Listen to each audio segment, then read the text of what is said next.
Akkam jirtu hordoftoonni YouTube channel kiyyaa baga nagaan dhuftanii an Dr. Birboo Caalati. Egaa akkuma mata duree irratti argitan arras mata duree yeroo darbe jalqabneetoo otoo hifixin hafesan tokko irrattan waan tokko isinitti himuu dhufe innis gaa waa'ee postability jechuudha. Egaa akkuma beekamuu fi yaadattan warreen viidiyoo yeroo darbee ilaaltan waa'ee postability irratti wantoota hubannoodhaaf ta'uu fi gaafilee dubartoonni hedduun gaafataman kutaa tokkoffaa keessatti barsiiseen jira. Haa ta'uti garuu immoo har'as mata duree kanarratti wantoota yeroo darbe keessatti hin tuqin irratti xiyyeeffadhaa jechuudha.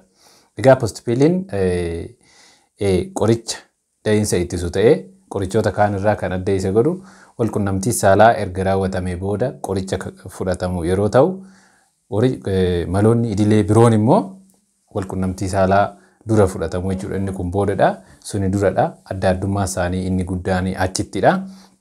Kanaaf kaa'isumaan wal qabsiisee har'a tokkoffaa akkamittiin qorichi kun fudhatama kan jedhu, lammaffaa yeroo meeqarree immoo fudhatamuu danda'a.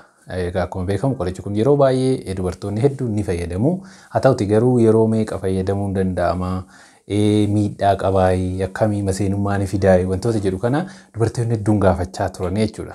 Kanaafan isarratti viidiyoo ammas dabalataan isiniif hojjechuu dhufe.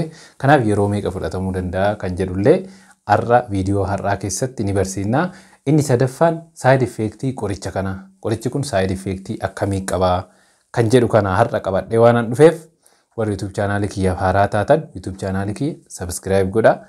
Akkasumas immoo viidiyoo kana like gootanii yoo jalqabdan nutti tola. Hanga dhuma viidiyoo keenyatti wajjin tura.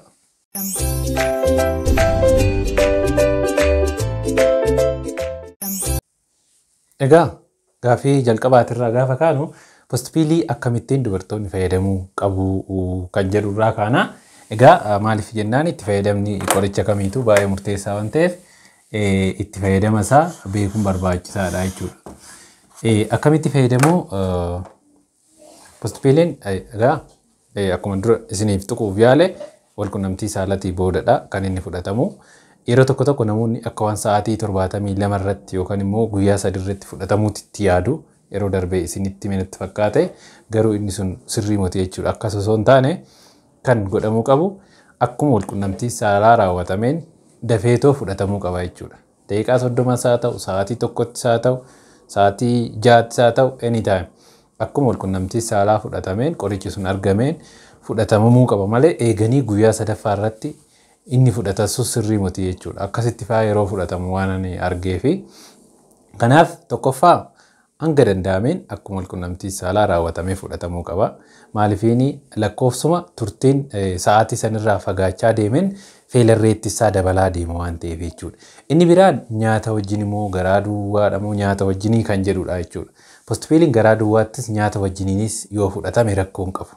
Nyaata wajjiniinis bishaan rakkoo hin qabu. Haa ta'uti garuu yeroo tokko garaa hammeechuu fi ol deebisiisaa yookaan immoo ol cabsaa hir'isuudhaaf nyaata wajjin nyaata xinnaa fi bishaan xinnaa wajjin yoo fayyadaman ni gorfamaa jechuudha. Ol cabsaa fi garaa hammeechuu sababa qorichaatiin uumamu san hir'isuudhaaf akkasitti yoo fudhataman ni gorfamaa. Sanarraan kan hafe garaa duwwaattis ta'ee nyaata wajjinis ta'ee dhiibbaan qoricha irratti inni qabu hin jiru jechuudha. Kanaaf haalli itti fayyadama isaa akkasidha. Asirratti ammas wanni biraa postability'n normaalii erga fudhatanii sa'aatii 2 gaditti yoo dubartii sun ol ishii deebisee isallee haalli itti qoricha san deebitee fudhattu yookaan immoo ogeessallee mariisisuu qabdi jechuudha. Sa'a 2 booda yoo ol deebiste rakkoo hin qabu. Sa'a 2 asitti garuu yoo ol deebisiise carraan ulfisuun deebi'ee uumamuu ni jira jechuudha. Feelarreettiin hayii ta'a jechuudha. Kanaaf inni sunillee akka ishuutti ilaalamuu qaba. Inni biraan yeroo meeqa fudhachuu dandeenyaa postability yeroo meeqa fudhachuu dandeenyaa gaafin jedhu yeroo baay'ee dubartoota irraa hin ka'a jechuudha. Postability yeroo hammanaa fudhachuu danda'ama saayinsiin jedhu hin jiru. Yeroo 2 fudhattu, yeroo 3 fudhattu, yeroo saayinsiin akkas jedhu hin jiru jechuudha. Garuu maalinni tokkoffaa postability'n haalota fudhatamuu qabu jalatti kamittuu fudhatamuu qaba. Viidiyoo darbe irratti isinitti himeen ture. Kondishinii akkamii jalatti yookaan immoo dubartoonni akkamiititu postability fudhachuu qaba kan jedhu san irratti isinitti himeen jira. Kanaaf haalli waan saniif dirqisiisu jiraanna sa'aatii kamittuu dubartiin kamiyyuu fudhachuu qabdi jechuudha. Garuu namoonni fudhachuu hin qabne sin jira. inni yoo hin danda'e viidiyoo kana yoo ta'uu baate immoo viidiyoo itti aanu irratti isinitti himaa jechuudha. Kanaaf amma wanti qoricha san fudhachiisu jiraatetti qorichi sun fudhatamuu qaba jechuudha. Yeroo meeqaan jedhuuf yeroo hammanaan jiru garuu immoo ammas wanni biraa postpiiliin akka qoricha da'iinsa idileetitti yeroo hunda fayyadamuun hin barbaachisu. Maaliifini akka qoricha idileetti osoo hin taane postpiiliin maqaa isaatu emergency contraceptive piiliidha. Ulfa karoora malee yookaan immoo ulfa tasa uumame yookaan ulfa hin barbaadamne akka hin uumamne gochuudhaaf kan inni hojjetame waan ta'eef laayik akka mala da'iinsa idilee biraatitti yeroo hunda fayyadamuun hin barbaachisu jechuudha. Kanaaf yeroo ammanaa haa fayyadamtu yeroo ammanaatiin oli fayyadamu an jedhu hin jiru jechuudha. Kanaaf lamaffaan isaa sadaffaan waa'ee side effect isaati. Postpiiliin side effect akkamii qabaa kan jedhudha. Postpiiliin side effect baay'ee serious ta'e hin qabu.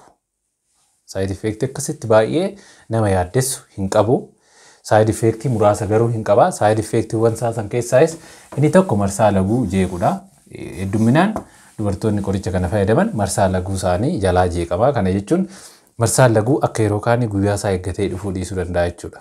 Yeroo marsaa muraasaaf yookaan dafee dhufataa yookaan immoo tureetitti dhufaa jechuudha. Sababa saniif jecha yeroo tokko dubartoonni akka waan garaatti isaan hafeetitti illee yeroo itti yaadda'an ni jira jechuudha. Yeroo akkasii ulfa laalamuun akkuma jirutti illee ta'u side effect qorichaa illee ta'uu waan danda'uuf yaaddoon barbaachifne keessa illee garuu hin barbaachisu jechuudha. Kanaaf marsaa laguu ni jeeqa. Inni biraan dadhabbii haala baramaan taaneen dubartoonni qoricha san erga fayyadamanii booda dadhabbiin illee ni jiraata. Side effectiin biraa garaa dhukkubbii nausea and vomiting yookaan immoo ol cabsaa fi garaa hammeechuun kun illee in jira. Akkasumas dhukkubbii harmaa. Dhukkubbii harmaa yoo jedhamu dhukkubbii serious osoo hin taane harmi lamaan xinnoo miirri dhukkubbii yeroo dubartiin sun harma ishii qaqqabattu miirri dhukkubbii illee waan akkasii kun ni jiraata jechuudha. Inni biraan ba'uu mataati. Ba'uu mataallee qorichichi kun ba'uu mataallee akka side effect isaatitti ilaalamuu danda'a jechuudha. Ba'uu mataallee side effect dhuma isaa keessatti ilaalama. Kunniin side effect isaati. Haa ta'uti garuu qorichi kun baay'ee wanta side effect isaa kun baay'ee wanna yaaddessu miti. Yaalas hedduun isaanii yaalarree hin barbaachisu ofuma isaatiif yeroo dhuma isaatitti akkuma qorichi sun dhiiga nama sanii keessa badaa deemuun yookaan dhumaa deemuun side effectiin kunirree ofuma isaatiif badaa deema waan ta'eef wanta nama yaachisu hin qabu jechuudha. Inni biraan gaafii dubartoota hedduu waan ta'eef postpiiliin maseenummaa ni fidaayii gaafii jedhudha. Postpiiliin maseenummaa hin fidu. Saayinsiin postpiiliin maseenummaa fida jedhu ani hanga ammaatti hin agarree. Kanaaf miidhaa akkasii yookaan immoo maseenummaa hin fidu jechuudha. Kanaaf har'aaf waa'ee postpiilii irratti kanuman isinitti himuu dhufee kutaa sadaffaasaa itti fufaa. Kutaa itti aanu irratti immoo eenyufaatu postpiilii fayyadamuu hin qabne dubartoota akkamiititu postpiilii namoonni fayyadamuu hin dandeenye hin jiru. Postpiilii namoota akkamiititu yookaan immoo dubaroota akkamiititu qoricha kana fayyadamuu hin qabne akkasumas immoo qoricha akkamii wajjiniin walitti bu'iinsa uuma yookaan immoo nama qoricha akkamii fudhatutu qoricha kana fudhachuu hin qabne direct interaction wayiillee yoo jiraate isa san kutaa itti aanu irratti isinitti hima. Har'aaf kanuma irratti hin xumura wanni qabadhee dhufee fayyaataa warri YouTube chaanaalii kiyyaa haaraa taatan YouTube chaanaalii kiyya subscribe gochuu hin dagatinaa. Kana malees immoo dabalataan barnoota fayyaa biraa argachuudhaaf karaa fuula Facebook kiyyaa Dr. Birboo Caalaa jedhamuun argachuu dandeessu. Akkasumas immoo karaa fuula TikTok Dr. Birboo Caalaa jedhuun dhaqxanii viidiyoo gaggabaabaa fi barnoota argachuu dandeessu. Fayyaataa kutaa itti aanu irratti wal agarra.